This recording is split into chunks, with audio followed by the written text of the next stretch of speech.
Magandang gabi po sa inyong lahat. Sa ngalan ng parokya ni San Antonio Abad at ng ating minamahal na patron, San Miguel Arcangel, malugod po namin kayong binabati sa pagdiriwang na ito ng Eucharistia. Ang magtataguyod po ng misa ay ang mga taga Sitio 24, Sitio Liana at Sitio Ortistinio.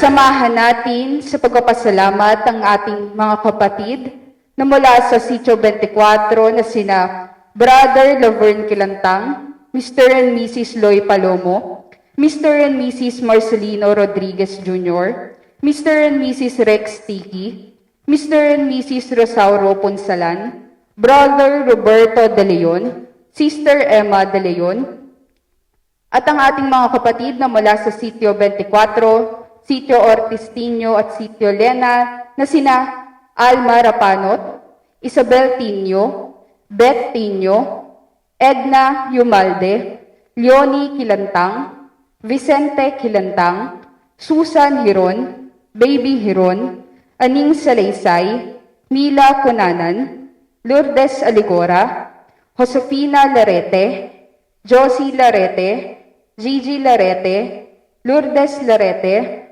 Lisa Larete, Marilyn Santiago, Josie Naval, Mary Ann Fernandez, Gemma Juan, Mr. and Mrs. Juanito Abilado, Mr. and Mrs. Carlito Enriquez, Alma Gregorio, Amang Gregorio, Dolores Bautista, Perla Centeno, Lani Hiron, Antonio Sulit, Pening Burgos, Francisco Santiago, Telma Crisostomo, Palon Larete, Leonila Bicos, Efren Palomo and family, Marlene Due, Lina Due, Agnes Maputol, Mr. and Mrs. Rino Kilantang, Ising Mercado, Elizabeth Guyang, Mr. and Mrs. Jerry Villarosa, Mr. and Mrs. Bernard Villesa, Gina Johnson, Mr. and Mrs. Arnold Kilantang, Mr. and Mrs. Reggie Kilantang, Dominga Espiritu, Mr. and Mrs. Damaso Barrera, Josie Bergundo, Chona Paz, Baby Paz, Randy Manalastas, Mirna Ambrosio, gayon din sa tangi intensyon nina Adona Lamson at pamilya, Crisel Torres, Loris Rodriguez, Jonel Naval, Cecil Austria, Miami Biena at Cheyenne Ann Reyes, Fitzgerald Ferrer, sa kagalingan ni Bea Lustre Ibay, Rex Tiki, Leonida Villamea at Teresita Biena. Because, at alalahanin natin kaisa ng kanilang nagmamahal na pamilya ang mga yumao na sina Apolinario, Alejandra at Felipe Santos, Jose Oria, Mary at Venancio Gutierrez, Adelaida Sulit, Rodolfo Apostol, Graciano at Claudia Sulit, Anisita Tino, Simplicio at Leonila De Leon, Ulysses Lamson, Judith at Ernesto Rapanot Jr., Norberto Valencia, Dominador at Natividad Cabral, Violeta de Guzman, Matias de Guzman, at Feliciano Santos.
Magsitayo po ang lahat.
Sa ngalan ng Ama, ng Anak, at ng Espiritu Santo, Amen.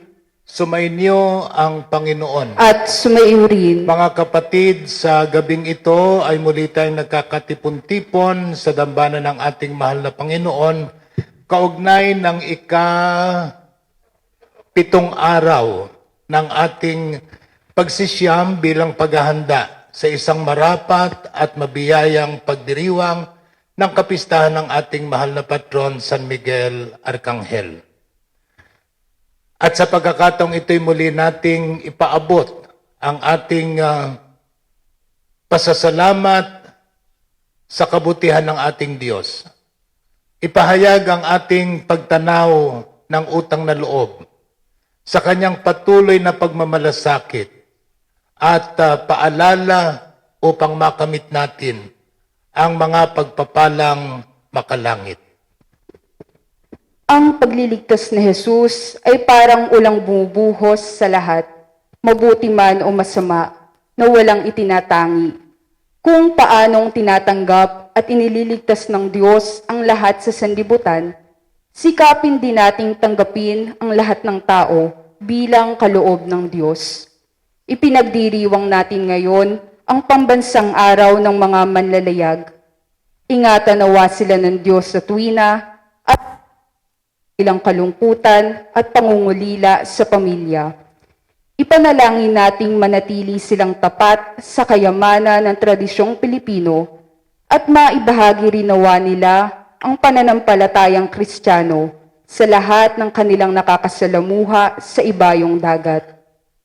At upang maging marapat tayo sa pakikiisa sa pag-aalay ng banal na misa at sa paghahain ng ating mga natatanging kahilingan, muli aminin natin pagsisihan ang ating mga nagawang pagkukulang at kasalanan.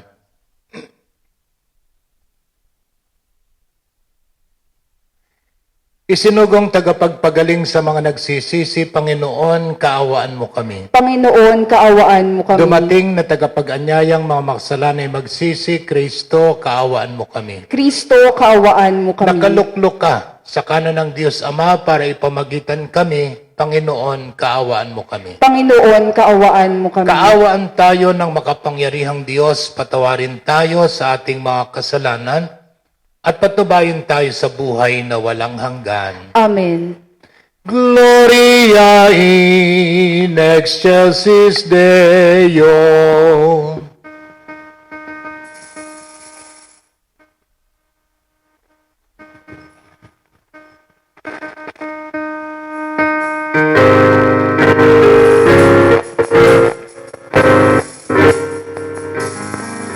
Papuri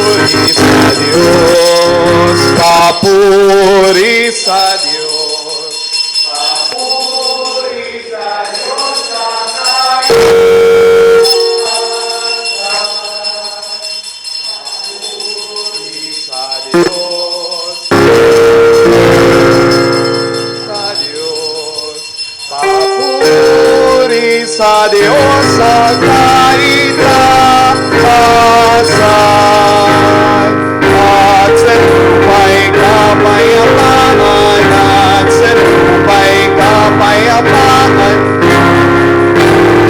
Ang pinatulutan niya, pinupulitan namin, pinalagan na namin, sinasamahan namin, pinagalitan namin, pinasasalamatan ka namin. Dahil sa dakila mong angking kapurihan,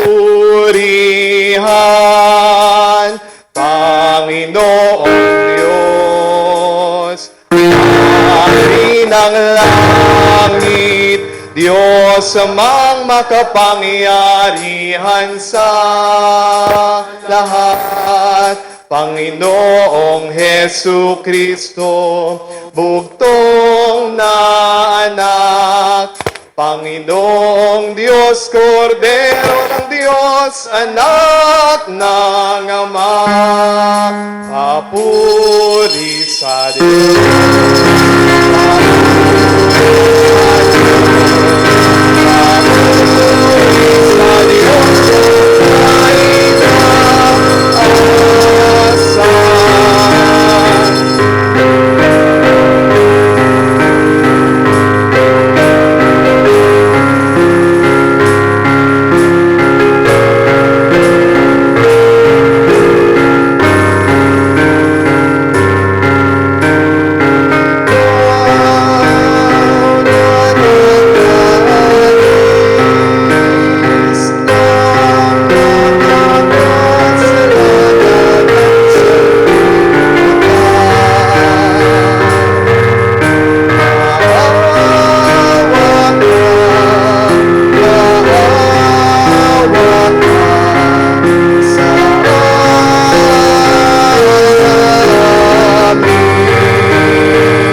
sa Diyos sa kaitaasan,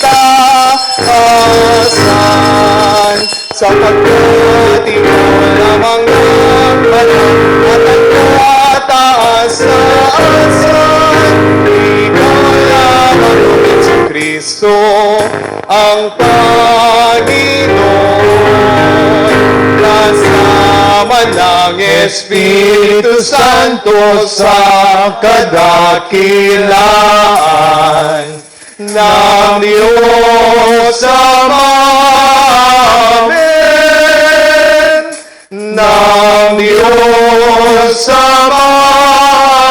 Amen. Papuri sa Diyos. Papuri sa Diyos. Papuri sa Diyos sa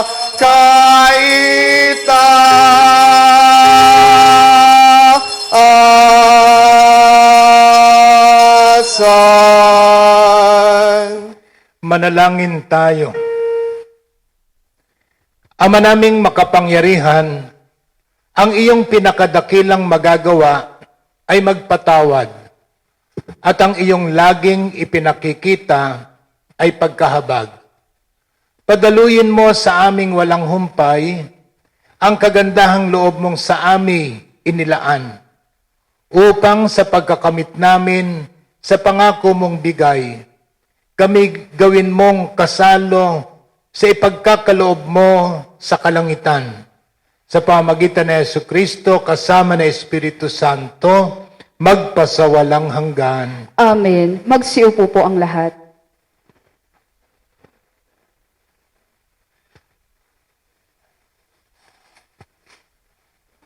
Ang salita ng Diyos mula sa aklat ng mga bilang. Noong mga araw na iyon, ang Panginoon ay bumaba sa anyo ng ulap at kinausap nga si Moses. Ang 70 matatanda at binahaginan niya ng Espiritu, tulad ng binigay niya kay Moses. Sila'y napuspos ng kapangyarihan at nagpahayag noon, ngunit hindi na nila inulit. May naiwang 2 matandang lalaki sa kampamento. Eldad ang pangalan ng isa at yung isa'y Eldad. Tinawag silang kasama ng 70, ngunit hindi sumama. Gayunman, binahaginan din sila ng Espiritu ng Panginoon, kaya sila'y nagpahayag na roon. Nakita pala sila ng isang binata at patakbo itong nagpunta kay Moses. Sinabi niya, sina Eldad at Medad ay nagpapahayag sa kampo. Dahil dito, sinabi ni Josue na anak ni Nun at katulong ni Moses, bakit di ninyo sila sawayin? Ngunit sinabi ni Moses, nangangamba ka bang ako'y mababawasan ng karangalan? Mas gusto ko ngang maging propeta ang lahat ng Israelita at mapuspos ng Espiritu ng Panginoon. Ang salita ng Diyos. Ang batas ng Panginoon ay batas na walang kulang. Ito'y utos na ang dulot sa tao ay bagong buhay. Yung kanyang mga batas ay mapagtitiwalaan, nagbibigay ng talino sa pahat at kaisipan. Yung paggalang sa puon ay marapat at mabuti. Isang banal na tungkulin na iiral na parati. Pati mga hatol niya'y matuwid na kahatulan. Kapag siya ang humatol, ang pasya ay pantay-pantay. Ang utos mo, Panginoon, sa alipin mo at lingkod, ay mayroong gantimpala kapag aking sinunod. Walang taong pumupuna sa gawa niyang hindi angkop, kaya ako ay iligtas sa lihim na gawang buktot. Ang lingkod mo ay iligtas sa hayag na kasalanan, at huwag mo pong itutulot na ko ay pagharian. Mamuhay akong ganap na wala ng kapintasan, ako'y lubos na lalaya sa kuko ng kasalanan.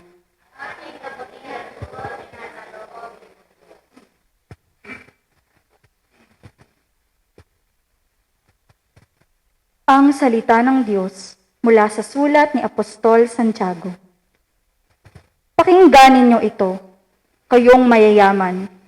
Tumangis kayo at humagulgol dahil sa kapihagatiang darating sa inyo. Bulok na ang inyong mga kayamanan at kinain na ng tanga ang inyong mga damit. Kinain na ng kalawang ang inyong ginto at pilak, at ang kalawang ding iyon ang magiging katibayan laban sa inyo, at parang apoy na uubos sa inyong laman.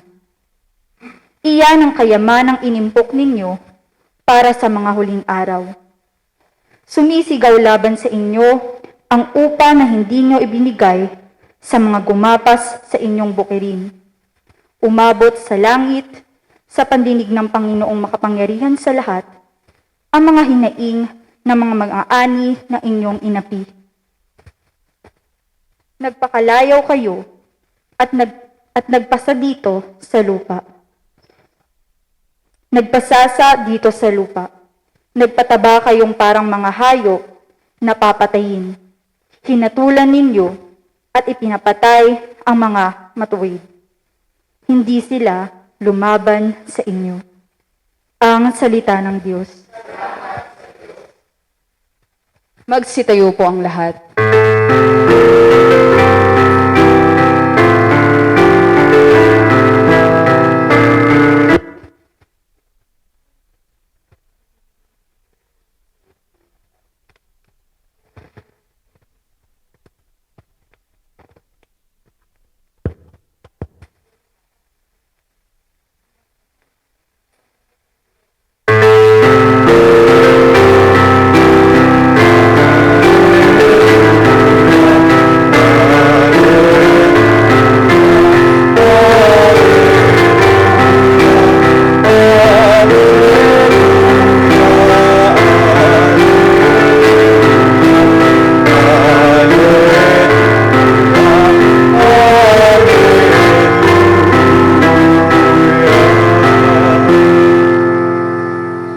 Amang Diyos ni Jesucristo, ang salita mo ay totoo.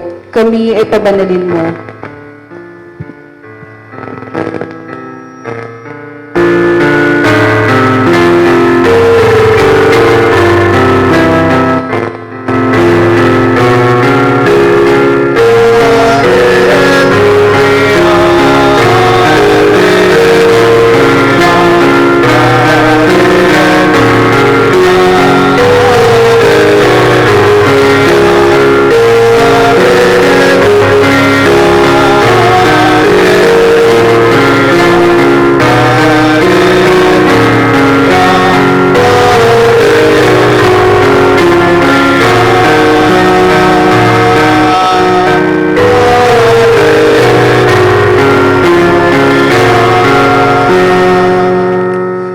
Sumainyo ang Panginoon. At sumaiyo rin. Ang mabuting balita ng Panginoon ayon kay San Marcos. Papuri sa iyo, Panginoon.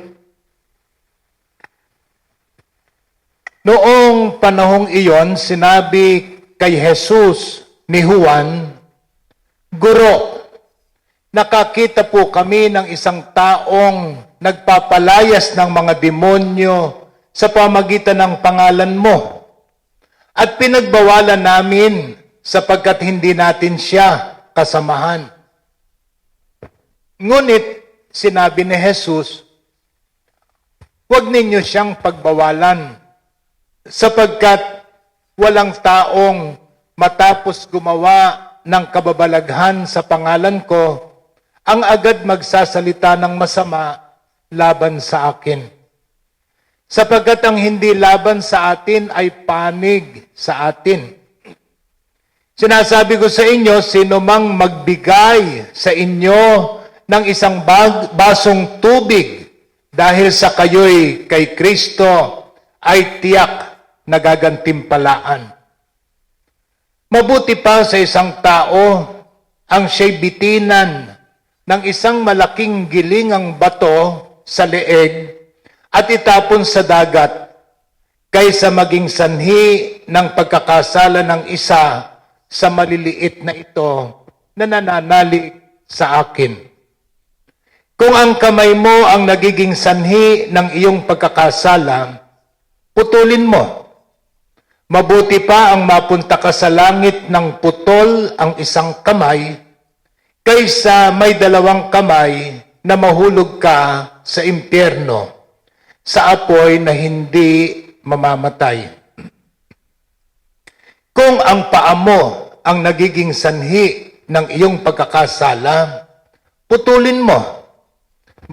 Mabuti pa ang mapunta ka sa langit ng putol ang isang paa, kaysa may dalawang paa na mahulog ka sa impyerno. At kung ang mata mo ang nagiging sanhi ng iyong pagkakasala, dukitin mo. Mabuti pa ang pumasok ka sa kaharian ng Diyos nang bulag ang isang mata, kaysa may dalawang mata na mahulog ka sa impyerno. Do'y hindi mamamatay ang mga uod na kumakain sa kanila at hindi mamamatay ang apoy. Mga kapatid, ang mabuting balita ng ating kaligtasan. Pinupuri ka namin, Panginoong Hesukristo. Magsiupo po ang lahat. Magandang gabi po sa inyong lahat. Sa nangyayari po sa ating panahon, marami yung nagsasabi na talagang malapit na ang katapusan ng mundo. Malapit ng magunaw ang mundo. Pero kung hindi man po mangyari ang pagkagunaw ng mundo, naniniwala ba kayo na ang bawat araw ay kabawasan sa ating buhay dito sa mundo? Bawat araw, nababawasan ang ating panahon ng paglagi dito sa mundo. Kaya alin man ang mauna, ang pagkagutom, ang pagkagunaw man ng mundo o ang atin mismong paglisan sa mundong ito, marapat lamang na ating paghandaan. Amen. Kaya po, uulitin ko, pahintulutan ninyo, uulitin kong basahin ang sulat ni Santiago, Apostol, sa mga taong naghanda para sa kanilang para sa huling araw ng kanilang buhay. Makinig po kayo. Pakinggan ninyo ito, kayong mayayaman. Tumangis kayo't humagulgol dahil sa mga kapighatiang darating sa inyo. Bulok na ang inyong mga kayamanan at kinain na ng tanga ang inyong mga damit. Kinain na ng kalawang ang inyong ginto at pilak. At ang kalawang ding iyon ang magiging katibayan laban sa inyo. At parang apoy na uubos sa inyong laman.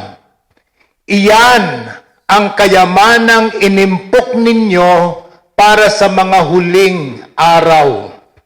Sumisigaw laban sa inyo ang upa na hindi ninyo ibinigay sa mga gumapas sa inyong bukirin. Umabot sa langit sa pandinig ng Panginoong makapangyarihan sa lahat ang mga hinaing ng mga mang-aani na inyong inapi. Nagpakalayaw kayo at nagpasasa dito sa lupa. Nagpataba kayong parang mga hayop na papatayin. Hinatulan ninyo't ipinapatay ang mga matuwid. Hindi sila lumaban sa inyo. Mga kapatid, ang mga katagang ito ni Santiago Apostol ay tunay na makahulugan at napapanahon sa ating pinagdaraanan ngayon. Nung pong nakaraang Miyerkules, naitanong ko sa inyo, kumusta na ba kayo?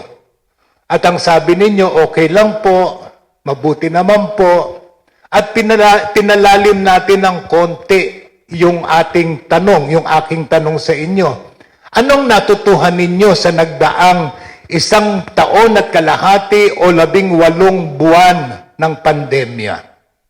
Magandang ito po'y inuulit nating tanungin sa ating sarili sapagkat yung magiging sagot ng bawat isa ang siyang uri ng paghahanda na ginagawa natin para sa wakas ng ating buhay. Narinig po natin ang babala ni Santiago.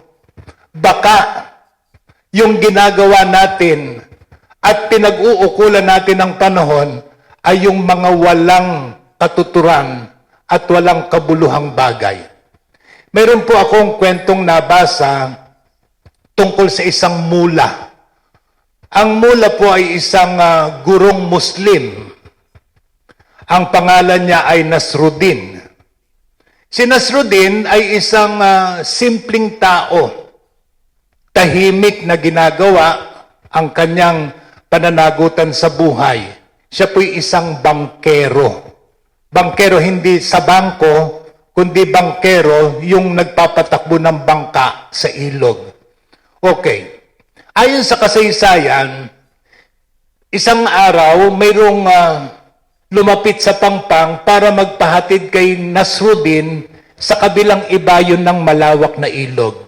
At yung taong ito ay punong-puno ng kayabangan. Sa tuwing siya magsasalita, ang pinupuri niya yung kanyang sarili.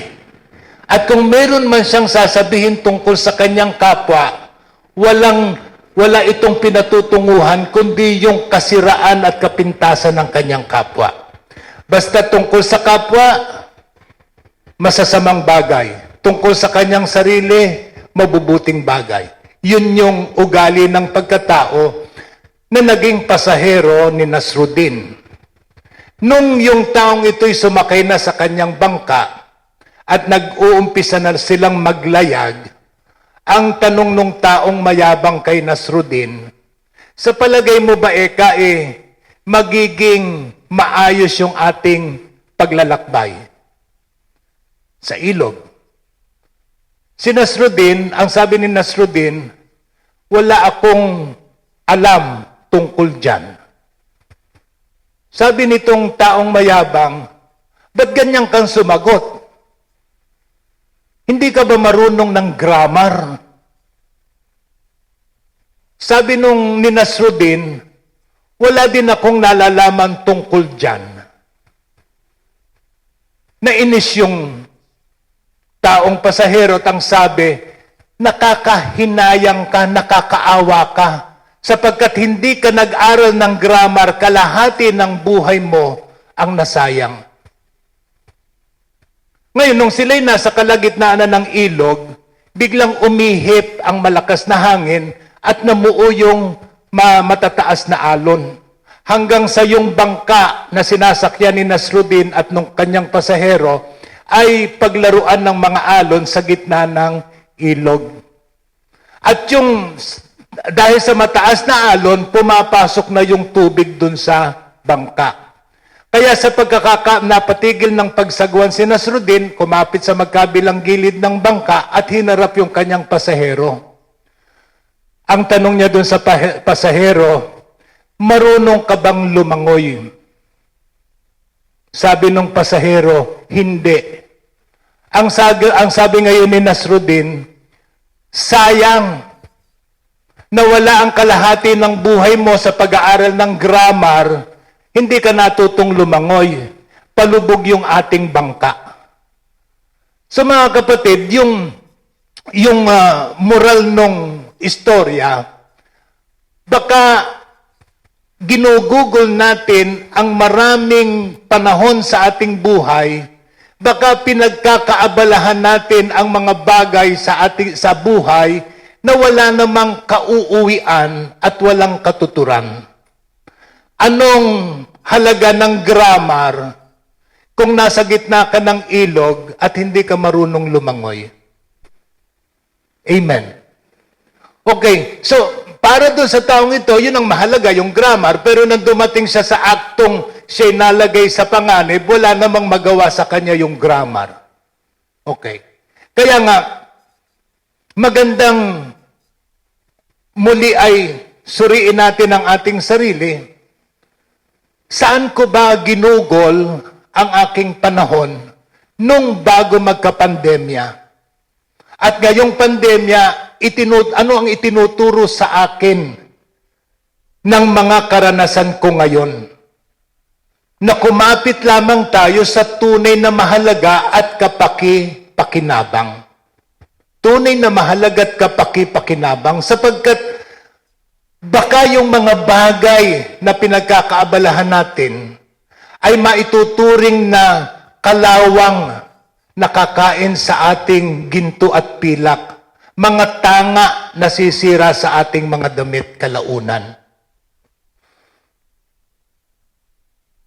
Muli po, nanood ako nung hearing sa Senado, ewan ko kung napanood ninyo. Umamin mismo yung opisyal ng Pharmally. Ano yung kanyang inamin? Pinalitan niya yung expiration date ng mga face mask at face shield mula sa 2002, expiration date 2002, ginawang 2021. para manloko, para magkapera, para mandaya. Kaya ang sabi ni Senador Recto, kung ganon, hindi katakataka na marami sa ating mga nurses at mga doktor ang namatay sa panahon ng COVID kasi yung palang gamit nilang face mask at face shield, mga expired. Na-imagine ninyo yon? Kaya nilang mandaya. Hindi baling mamatay ang kanilang kapwa, basta lang mabuhay ang kanilang bulsa. Nasaan ang katarungan? Nasaan ang pagmamalasakit? Nasaan ang pagiging Kristiyano? Marami tayo o tayo dito sa Asia, sinasabi, simula nung ako'y mag-aral, yun na yung itunuturo, ang Pilipinas ang tanging bansang Kristiyano sa Asia. Pero sa Pilipinas, patuloy na nangyayari ang mga anomalya. Sa Pilipinas, patuloy na nangyayari ang mga panlulukot pandaraya, pagnanakaw sa kabanang bayan. Nakalulungkot, saan sila pupulutin? Yun yung ikinalulungkot ko, saan pupulutin ang mga taong ito na ang walang inisip kundi ang makalamang sa kanilang kapwa. Tandaan po natin, ang bawat mali nating gawa ay may katumbas na kaparusahan. Ang bawat kasalanan ay may naghihintay na kaparusahan. Nakalulungkot. Pero sa isang banda, hindi naman lahat ay kawalan ng pag-asa. Hindi naman lahat ay kadiliman. Sa Ebanghelyo, kung papansinin po ninyo, may isang bahagi dito na madalas na pinagwawalang bahala natin, pero napaka-yaman ng laman. Ang sabi po sa Ebanghelyo, ang sabi ni Kristo, sinasabi ko sa inyo, sino mang magbigay sa inyo ng isang basong tubig dahil sa kayo'y kay Kristo ay tiyak na gagantimpalaan. Ano po ba halaga ng isang basong tubig? Ano halaga ng isang basong tubig? Wala. Di ba wala? Pinamimigay nga natin yun. Makapagpapamigay ka ba ng buko juice? Makapagpapamigay ka ba ng soft drinks? Makapagpapamigay ka ba ng pineapple juice? O kaya ng iced tea? O ng kape? Hindi. Pero yung isang basong tubig, dahil ang totoo, ala naman itong halaga, madali mong ipamigay. Pero sa kabila ng kawalang halaga ng isang basong tubig, kung ito'y gagawin mo alang-alang sa iyong pagmamahal kay Kristo, alang-alang sa iyong pagiging alagad ni Kristo, tiyak may gantimpala ka. Amen. Tiyak may gantimpala ka. Ibig sabihin, huwag tayong mawawala ng pag-asa. Hindi puro kasamaan ang nasa mundo. Kundi ibinibigay sa atin ang pagkakataon na sa maliliit na pamamaraan, sa mga ordinaryo at kung tutusin walang kwentang bagay, pwede nating makamit ang mga makalangit na pagpapala. Sapagkat sa bawat kabutihan, may nakalaang gantimpala. Amen. So yun po yung panghawakan natin sa pagkakataong ito habang hinihintay natin ang wakas ng panahon, habang nababawasan ang araw ng ating pag-iral sa mundong ibabaw, sikapin natin makagawa ng mabuti sa ating kapwa. Kahit lang walang kwenta, kahit lang napakaliit, kahit lang hindi gaanong napapansin, gumawa tayo ng mabuti sapagkat mayroon tayong gantimpala sa langit.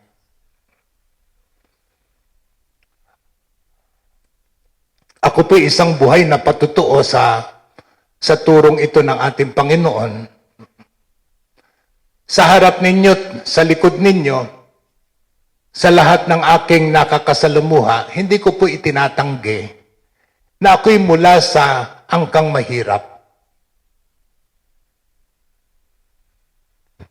Mahirap lang po kami.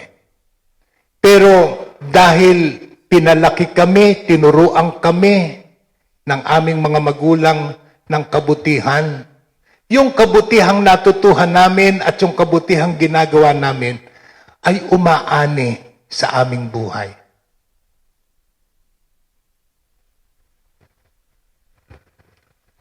Nung pong ako'y na-assign sa palayan, hindi mayamang parokya, bagamat syudad ang palayan, pero hindi ganun ka alwa ang parokya. Pero sapagkat ginawa ko yung dapat kong gawin, naglingkod ako ayon sa dapat kong gawin. Alam po ninyo, hindi ko inaasahan. Mayroong isang parishioner doon na nakahuntahan ko kasi ang sabi niya, Father, ang ganda-ganda ng kalamansi ko. Umaani ako ng ganito, nakakapagbenta ako ng ganito, tumutubo ako ng ganito. Sabi ko, tita, nakakainggit ka naman. Masarap po pala kako yung may kalamansian. Ay, sabi niya, oo, Father. Mainam kay may kalamansian.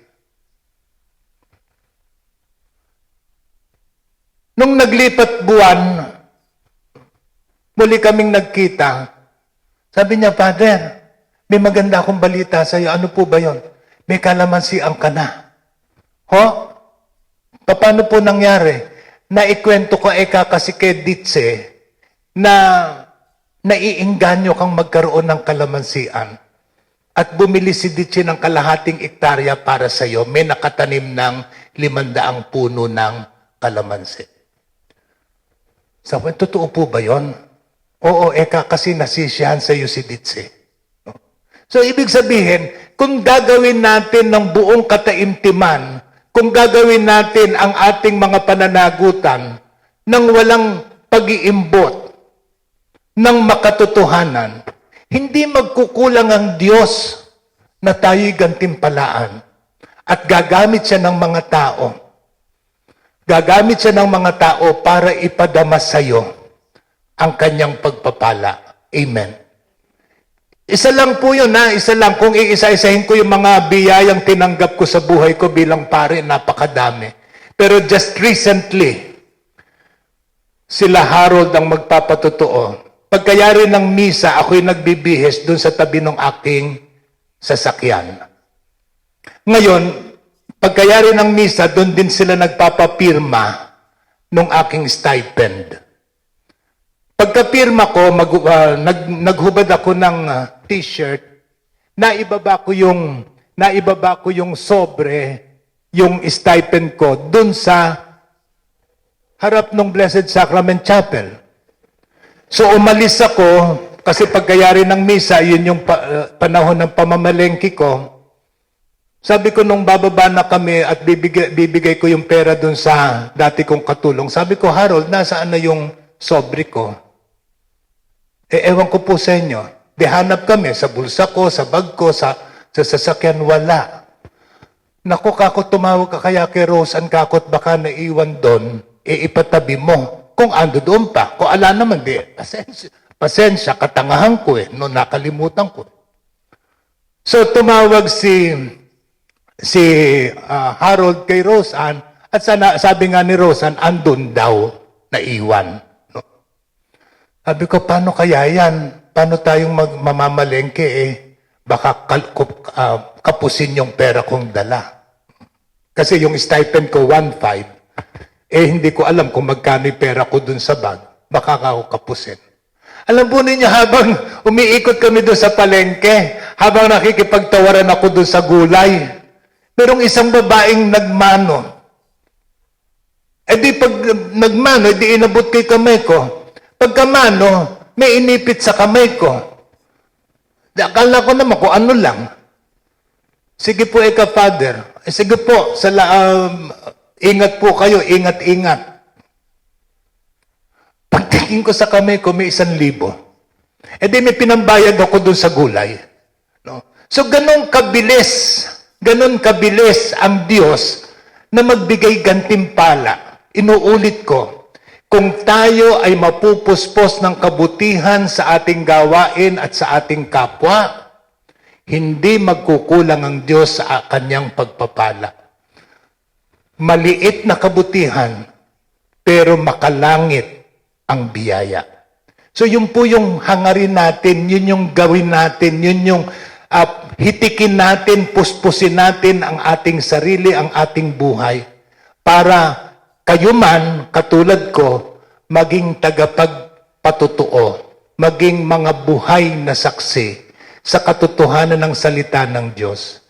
Tandaan ninyo, sinasabi ko sa inyo, sino mang magbigay sa inyo ng 1 basong tubig dahil sa kayo'y kay Kristo ay tiyak na gagantimpalaan. Amen. Amen.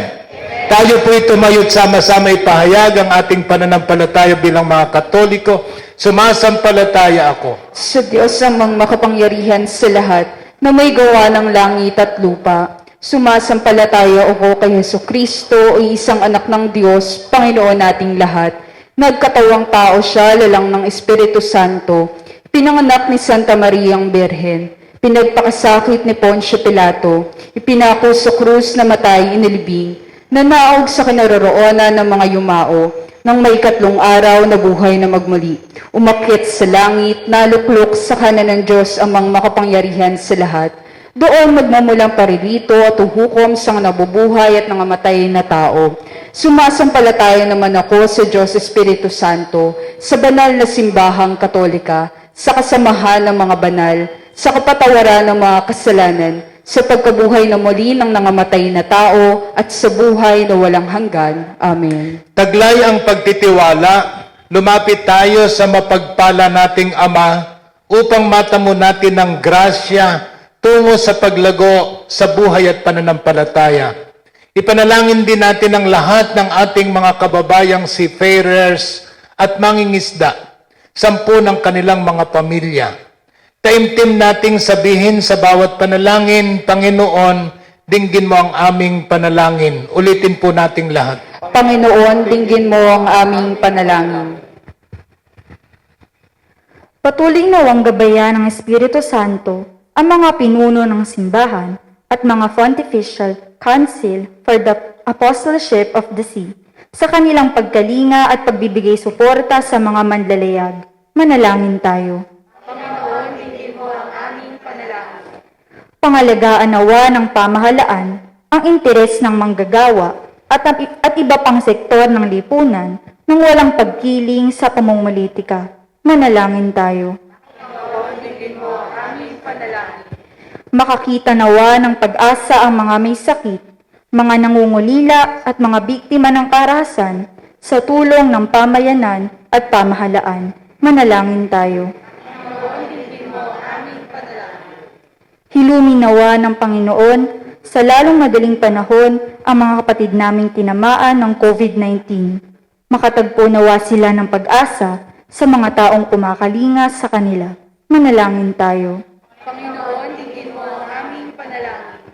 Sa binyag, minarapat mong kami maging mga anak mo. Patuloyin mo nawa sa iyong kaharian ang mga kapatid naming yumao. Manalangin tayo. Panginoon, dinggin mo ang aming panalangin.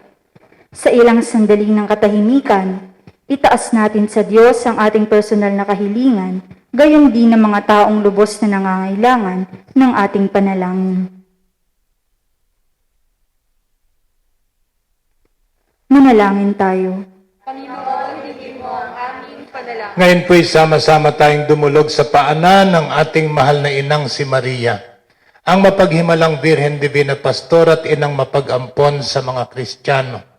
Taglay ang kahilingan at pakiusap na tayo kanyang patuloy na gabayan at sa ilalim sa kanyang makiinang pag-aaruga, lalong-lalo na sa panahong ito ng pandemya, upang patuloy nating hangaring makagawa ng mabuti sa kapagkakamit natin ng mga makalangit na pagpapala. Sama-sama nating dasalin.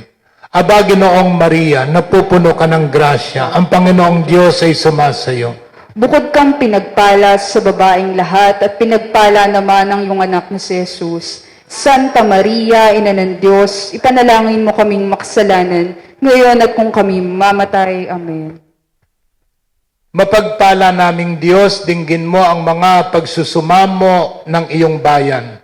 Tulungan mo kaming magdamayan sa pamagitan ng pagbabahaginan upang maging ganap sa amin ang pag-ibig mo at ni Jesucristong anak mo at aming Panginoon ngayon at magpakailanman. Amen. Magsiupo po ang lahat.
Magsitayo po ang lahat.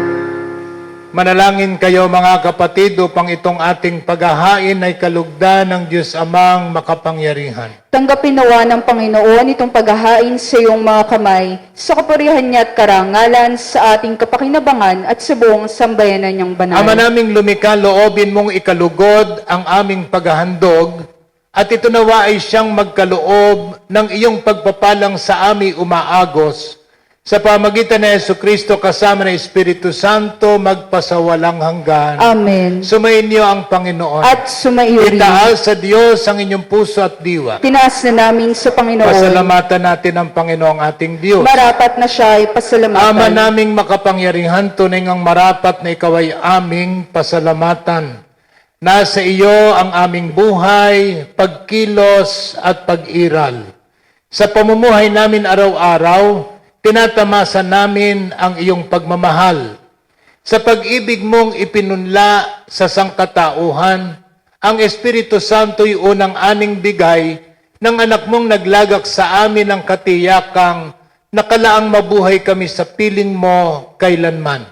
Kaya kaysa ng mga anghel na nagsisiawit ng papuri sa iyo, nang walang humpay sa kalangitan kami nagbubunyi sa iyong kadakilaan.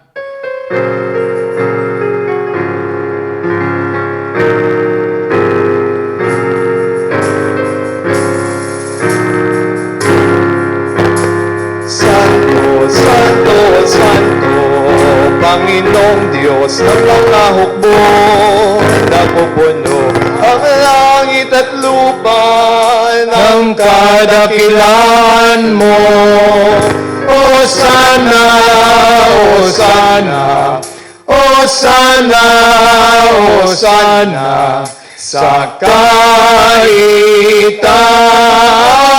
katawasan. Pinagpala ang naparirito sa ngalan ng Panginoon.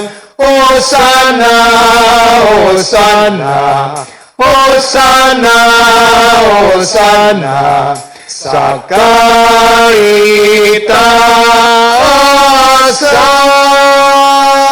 Magsilod po ang lahat. Ama naming banal, ikaw ang bukal ng tanang kabanalan. Kaya't sa pamagitan ng iyong Espiritu, gawin mong banal ang mga kaloob na ito, upang para sa amin ay maging katawan at dugo ng aming Panginoong Hesus Kristo. Bago niya pinagtiis ang kusang loob na maging handog, hinawakan niyang tinapay. Pinasalamatan kanya, pinagati-hati niya yon. Iniabot sa kanyang mga alagad at sinabi, tanggapin ninyong lahat ito at kanin. Ito ang aking katawan na ihahandog para sa inyo.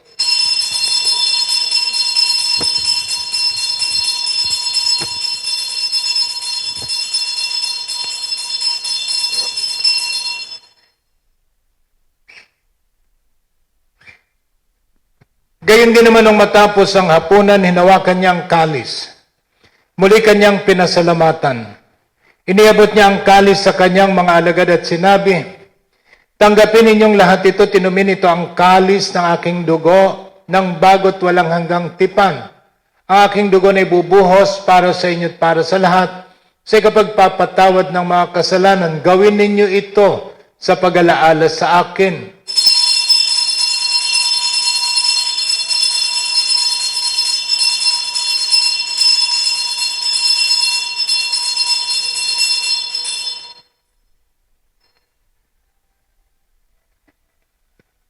Ipagbunyi natin ang misteryo ng ating pananampalataya.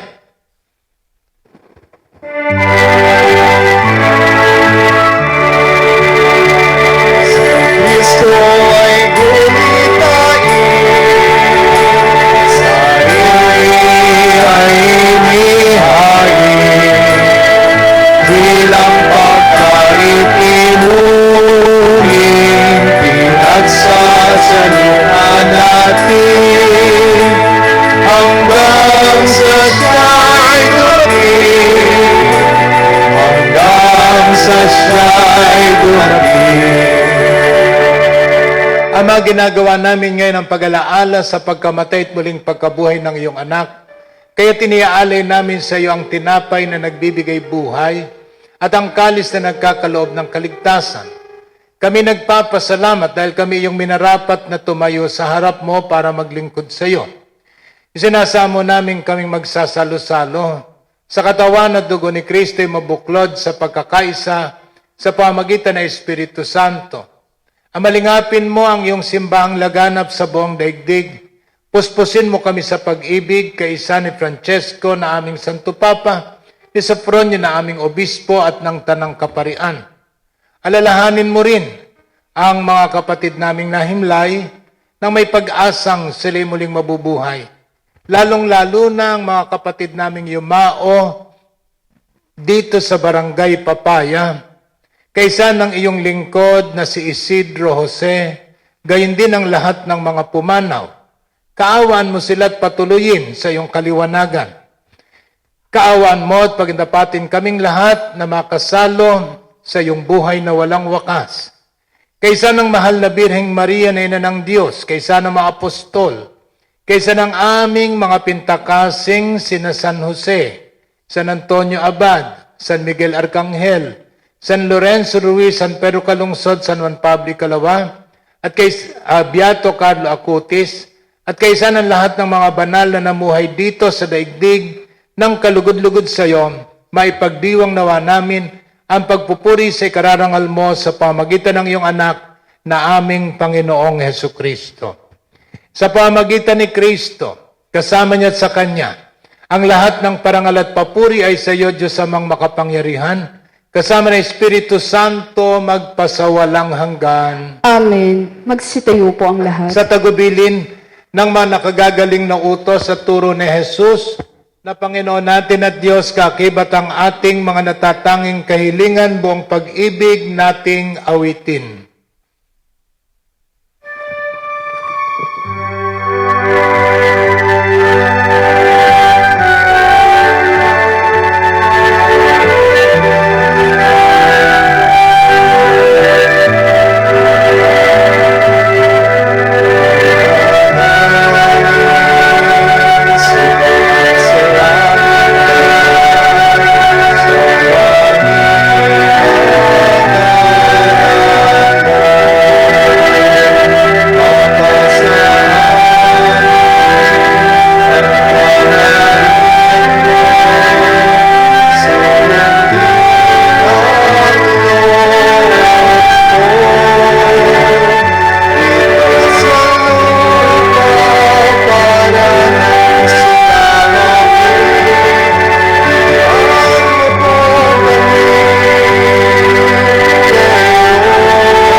Inihiling namin kami yadya sa lahat ng masama, pagkalooban ng kapayapaan araw-araw.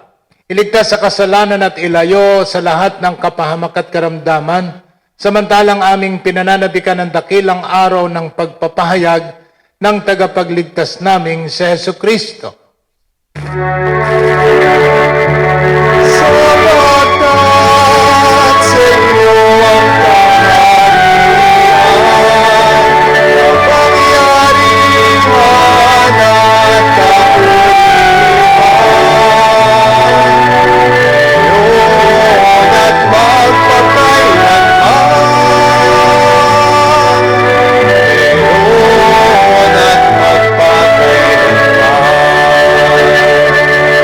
Panginoong Hesu Kristo, sinabi mo sa iyong mga apostol, kapayapaan ang iniiwan ko sa inyo, ang aking kapayapaan ang ibinibigay ko sa inyo.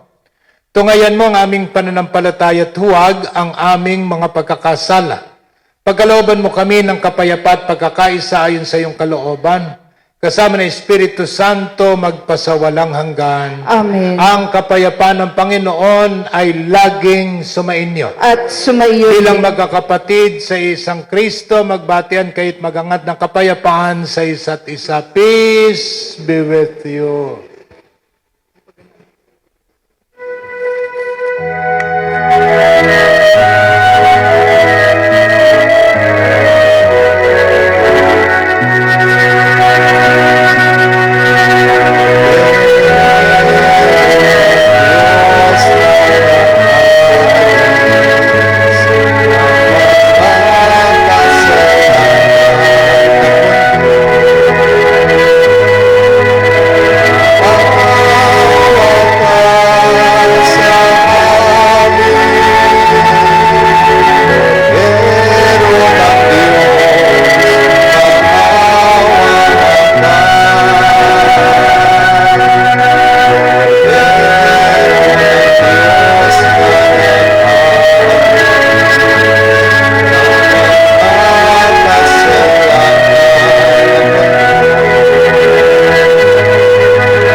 Magsulod po ang lahat. Mga kapatid, narito ang kordero ng Diyos. Si Kristong Panginoon na muling nagpapaalala sa atin na sa bawat kabutihang ating ginawa ay may kaakibat na gantimpala. Narito siyang nag-aalis ng mga kasalanan ng sanlibutan. Mapapalad kayo na tinatawag sa kanyang piging, Panginoon. Panginoon, hindi ako karapat-dapat na magpatuloy sa iyo, ngunit sa isang salita mo lamang ay gagaling na ako. Ipagsanggalang nawa tayo ng katawat dugo ni Kristo para sa buhay na walang hanggan. Amen.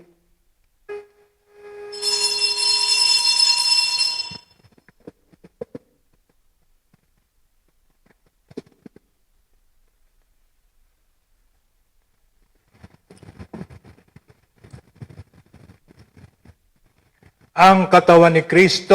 Amen.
sa lahat at ninanais kong tanggapin ka sa aking kaluluwa, sapagkat sa mga sandaling ito, hindi kita matatanggap sa sakramento.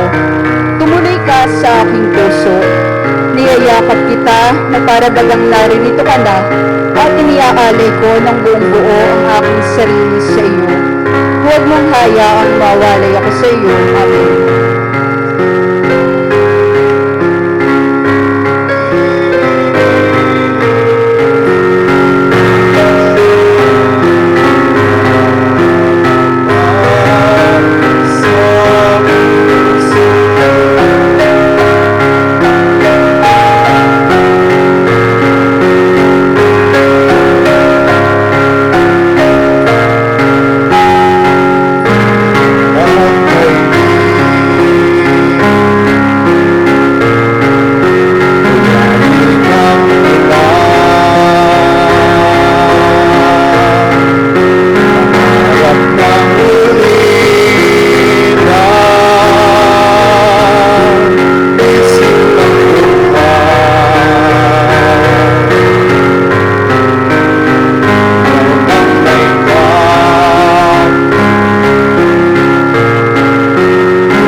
Magsitayo po ang lahat. Manalangin tayo. Ama naming mapagmahal, ang aming banal na pakikinabang ay magdulot nawa ng kagalingan sa aming katauhan upang kami makatambal sa kaluwalhatian ng aming nilalahukan sa tiniis na kamatayan na amin ngayong ipinahayag sa ginanap na pagdiriwang. Sa pamagitan ni Jesucristo, kasama ng Espiritu Santo, magpasawalang hanggan. Amen. Muli po ang aking pasasalamat sa inyong lahat, sa inyong pagparito at pakikiisa, sa inyalay nating banal na misa, kaugnay ng ating pagnonobena, sa karangalan ng ating mahal na patron, San Miguel Arcangel. At nais ko pong anyayahan kayo na ako'y samahan sa pagbati sa ating kapatid na ngayon nagdiriwang ng kanyang kaarawan. Sa lahat po ng mga nagdiriwang ng kanilang kaarawan actually, lalong-lalo na sa ating kapatid na si Jel, si Angel Luxin, Angel Gabriel, no? Awitan po natin siya ng bating awit.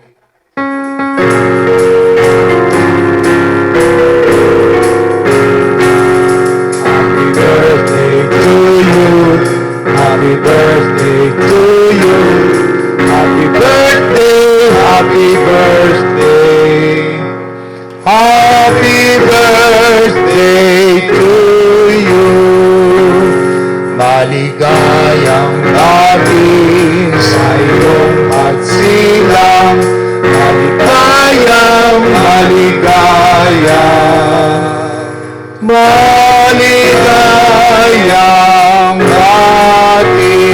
happy birthday, Jel, at sa lahat po ng mga nagdiriwang ng kanilang kaarawan.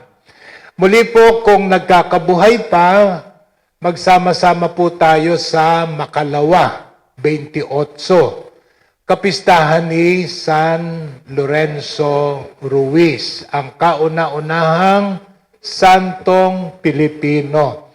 At nakikiusap po ako sa namumuno ng chapel, sa pamunuan ng chapel. Yung pong nagkataon na sa 28 ay ika-4 na taon ng kamatayan ng aking nanay, ng aming nanay. No? So definitely, isasama ko siya sa misa. Ngayon, para maging kapaki-pakinabang para sa mga kaluluwa, yung gagawin nating misa, nakikiusap ako sa namumuno, yung gusto pong ipagpamisa yung kanilang mga yumao, ipalista nyo po sa kanila at hindi ko na makayang tanda ang lahat. Ano? So yung mga taga rito, lalo na sa Papaya na gusto niyong isama sa misa sa Martes, kaalinsabay ng death anniversary ng aking ina, ipalista lang po ninyo at babanggitin ko, isasama ko sa misa. Amen. Okay, so yun po lamang at muli, nung nakaraan daw po, nagrereklamo sa akin ring mga sakristan, hindi ko daw sila napasalamatan. Kaya ngayon ako babawi, si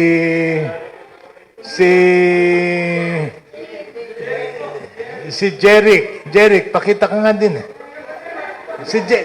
Pakita ka. Oo. Si Jeric po yung nandito. Yung nung nakaraan, ang kasama niya ay si Moy, pero ngayon, ang kasama niya ay si James. Pakita. James. Kayong dalawa, ba't kayo Dini, pakita kayo. Ito po yung mga sakristan natin ngayon. Palakpakan po natin. Oh. Okay. So, thank you muli sa commentator lectors, lay minister, si Brother Percy, sa ating choir, sa mga deboto na hindi taga rito, anditong muli si Allen, si Jemsel, si Harold, si Rose Ann, okay, si Jel, sino pa yung mga hindi taga rito? Alana. Si Allen, nabanggit ko na si Allen. Si Allen. Si Jerome. No. Okay. Sa media ministry, maraming thank you. Okay. Sa inyo pong lahat, no, sana yung mga pagninilay natin talagang isa puso natin sa buhay, tindihan pa natin ang ating debosyon sa ating mahal na patron, tindihan pa natin ang ating pangahawak sa ating Diyos upang sama-sama nating maligtasan ang pandemyang ito na ating kinakaharap. Amen. Sumayin niyo ang Panginoon. At sumayo rin. At pagpalain nawa kayo, 10 ng inyong mga mahal sa buhay ng makapangyarihan at dakila nating Diyos, Ama, Anak, at Espiritu Santo. Amen. Tapos ng ating pagdiriwang, humayo kayo na ginagamit ang lahat ng pagkakataong makagawa ng mabuti sa ating kapwa upang makamit natin ang makalangit na gantimpala. Salamat sa Diyos!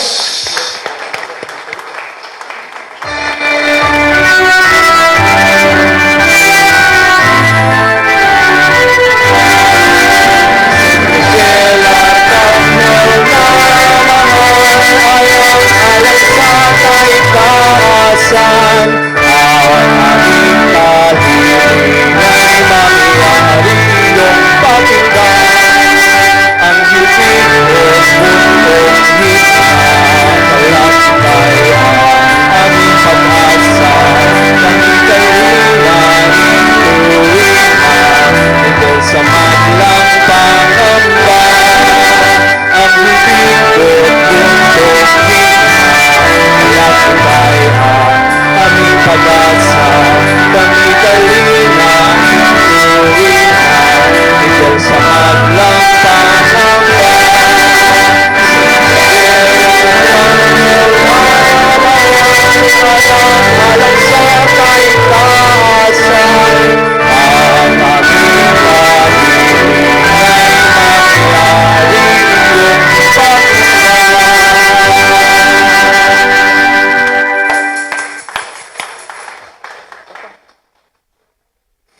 Muli po maraming salamat at magandang gabi sa inyong lahat.